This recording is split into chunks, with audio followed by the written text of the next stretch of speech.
A propósito de un caso, tuberculosis en el embarazo. Este es presentado por la doctora Fernanda Morales, la doctora Karen García, el doctor Michael Rodríguez, el doctor Luis Mejía, por la doctora Mitzi Silva, por la doctora Reina Vega, el doctor José Vázquez, el doctor Luis Aguayo y el doctor Juan Contreras. Vamos a ver la introducción. La tuberculosis es una enfermedad infectocontagiosa de distribución mundial. Esta está conformada por el complejo de Mycobacterium tuberculosis, que incluye las bacterias M. bovis, M. tuberculosis, M. microti y M. africanus. La OMS en el 2021 reportó que 10.6 millones de personas en el mundo se infectaron. De estas, 6 millones eran hombres, 3.4 millones eran mujeres, la mayoría en edad reproductiva, y 1.2 millones correspondían a niños. La mortalidad mundial fue de 1.6 millones en ese mismo año. En México, 20.255 casos nuevos de tuberculosis, de los cuales el 37% fueron mujeres. 0.3% eran pacientes embarazadas. Esto reportado por el Sistema Integral de Vigilancia Epidemiológica en el año 2021. Para la presentación del caso, tenemos una paciente femenina de 20 años de edad con un embarazo normoevolutivo de 23 semanas de gestación. Inicia el cuadro con intolerancia a la vía oral, náusea y vómito, por lo cual un facultativo indica tratamiento antiemético y existe mejoría parcial del cuadro. Al día siguiente se presenta fiebre no cuantificada sin predominio de horario, escalofríos y malestar generalizado. En los servicios médicos de salud se diagnostica infección del tracto urinario. Esta paciente egresa con manejo ambulatorio. La paciente persiste con sintomatología, por lo que acude 3 días después, regresa a los servicios médicos de su localidad, por lo cual se deriva a una estancia hospitalaria.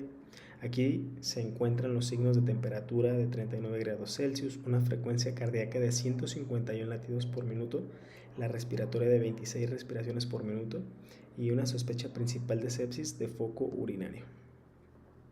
Esta paciente ingresa a urgencias obstétricas, hipotensa y sin respuesta a soluciones intravenosas. Se inician vasopresores. Posterior, ingresa a terapia intensiva debido a choque séptico de aparente foco urinario. En los laboratorios que encontramos, una procalcitonina de 10 nanogramos por decilitro, una PCR de 222.57, los leucocitos en 12.000, un examen general de orina turbio con esterasa leucocitaria en 100 y leucocitos de 25-30 por campo. La paciente inicia con desaturación de oxígeno implementándose este oxígeno suplementario en puntas de alto flujo. Se sospecha urosepsis y neumonía adquirida en la comunidad e inicia tratamiento con ertapenem. Se inicia tratamiento con metronidazol por sospecha de tricomuniasis. Esta paciente presenta un brote psicótico. Psiquiatría lo valora y diagnostica un trastorno adaptativo sin requerimiento de tratamiento farmacológico. El mismo día de su ingreso en turno nocturno presenta ruptura de membranas espontánea. La valora el servicio de obstetricia reportando 3 centímetros de dilatación. Se procede a maduración cervical con prostaglandinas. Se realiza una expulsión fetal y pasa a quirófano para hacer un legrado y una revisión de cavidad. También se realiza el ocultivo y un hemocultivo central y periférico con un reporte negativo. Al día siguiente de este evento quirúrgico, la paciente presenta mayor inestabilidad hemodinámica. Se inicia doble vasopresor con vasopresina, una infusión de hidrocortisona y se escala la terapia antimicrobiana meropenem y se agrega el linezolida. Un ataque de tórax nos muestra un patrón de alta atenuación con múltiples consolidaciones y nódulos centrolobulillares, con derrame pleural y atelectasia por tracción. La PCR para COVID e influenza se reportan negativas y nos encontramos sin requerimiento de oxígeno, por lo cual se egresa de UCI e ingresa al servicio de obstetricia. Aquí vemos en las imágenes, la paciente continúa con sintomatología respiratoria, hay disnea de medianos esfuerzos, tos seca que pasa productiva, una fiebre no cuantificada de predominio nocturno, hay escalofríos e intolerancia a la vía oral. Por lo tanto, se solicita toma de muestras de expectoración. Se realiza PCR-MTB positiva sin resistencia a rifampicina y vemos la TAC de tórax haciendo un diagnóstico de tuberculosis pulmonar. Se interconsulta al servicio de psiquiatría debido a la personalidad premórbida inestable, la habilidad emocional, impulsividad y dificultad para controlar la ira. Esta paciente tiene ánimo triste, anedonia, hiporexia, anergia, sentimientos de culpa. Se diagnostica trastorno adaptativo con síntomas depresivos, más trastorno límite de la personalidad. Se inicia manejo con sertralina de 25 miligramos vía oral cada 24 horas. Tras 4 días de esquema antifímico, se mantiene en estrecha vigilancia y esta paciente va a tomar vía oral 4 tabletas de Dotval, que incluye isoniazida, etambutol, rifampicina y piracinamida. Esto en la fase intensiva por 2 meses. Después continúa con 2 tabletas vía oral los días lunes, miércoles y viernes durante 7 meses en la fase de sostén. La paciente se ve como un estado general, sin necesidad de oxígeno suplementario. Hay adecuada tolerancia a la vía oral, micciones y evacuaciones presentes. Se realiza un egreso hospitalario con manejo antifímico ambulatorio y cita de control en un mes en consulta externa de infectología a adultos.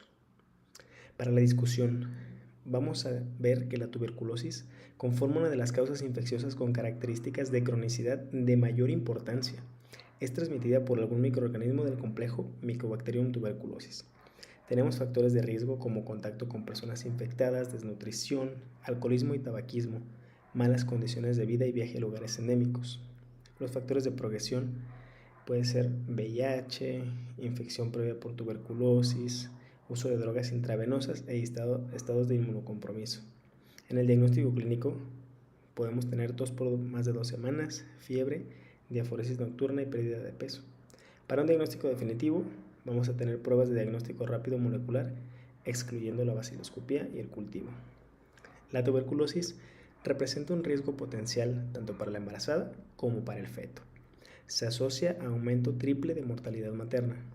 Sin tratamiento hay aumento de partos prematuros, bajo peso al nacer, sufrimiento fetal, asfixia al nacer y muerte perinatal. Es de difícil diagnóstico por renuencia de la realización de radiografías y existe semejanza de síntomas de tuberculosis con los propios del embarazo. Los diagnósticos diferenciales que tenemos es enfermedad trofoblástica gestacional con metástasis pulmonar e incluso cáncer de pulmón. Tenemos un esquema intensivo bacteriostático y bactericida de 2 meses, diariamente con isoniazida, rifampicina, etambutol y piracinamida. Y tenemos un esquema de mantenimiento por 4 meses con rifampicina, isoniazida y etambutol. Vamos a ver suplementación con piridoxina y vitamina K y un asesoramiento sobre dietas equilibradas y ricas en nutrientes. Para las conclusiones generales de este caso a que llegamos, que en pacientes embarazadas, la tuberculosis pulmonar y extrapulmonar son causas importantes de mortalidad y morbilidad materna y perinatal. Las pacientes embarazadas con tuberculosis pulmonar presentan las mismas características clínicas que las pacientes no embarazadas. El abordaje diagnóstico debe de realizarse de manera integral, con evaluación de la historia clínica y exploración física, además de estudios de laboratorio mediante una prueba de amplificación de ácidos nucleicos para Mycobacterium tuberculosis. El tratamiento oportuno de la tuberculosis en pacientes embarazadas con medicamentos de primera línea es seguro durante la gestación y previene complicaciones maternas y perinatales significativas. Aquí dejamos la referencia. Es todo por nuestro artículo. Gracias.